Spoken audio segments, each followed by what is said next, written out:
Hi, Ma'am Jamie. Okay, so this is your free reading. Sorry, nalita ako na gawin siya. Dami lang kasing hanash, daming ganap. But ito na tayo. So yung question mo, ayan, lagi ka naman sa taas na, will I be able to migrate to another country?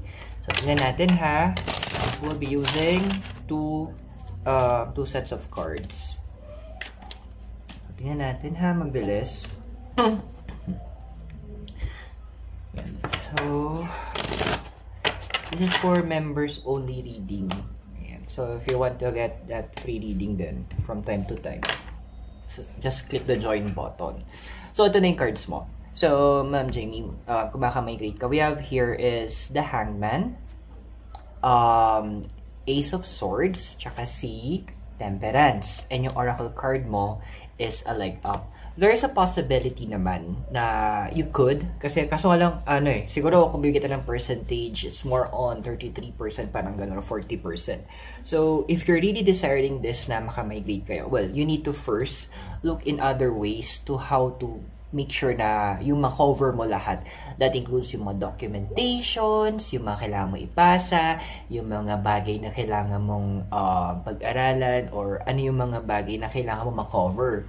Because as of now, with the Ace of Swords, doon kasi na let's just say na may mga bagay na nane-neglect. So, it could be documents na kailangan ipasa, proper follow-ups. Yun yung mga bagay na kailangan mong binibigyan pansin. And, with the card of the Temperance kasi, you need to also make sure na very focused ka doon sa desire mo.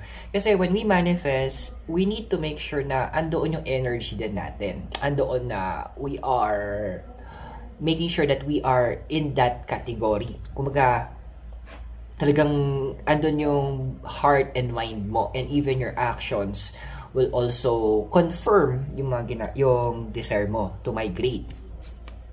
Lastly, we have here is si a leg up. Now, this card is actually saying din na you might need some help from other people.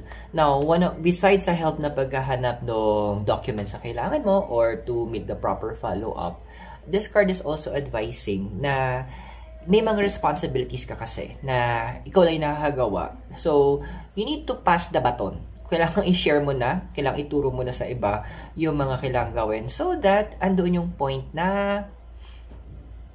hindi ka mag-aalinlangan na pag umalis ka, walang gagawa ng mga ginagawa mo.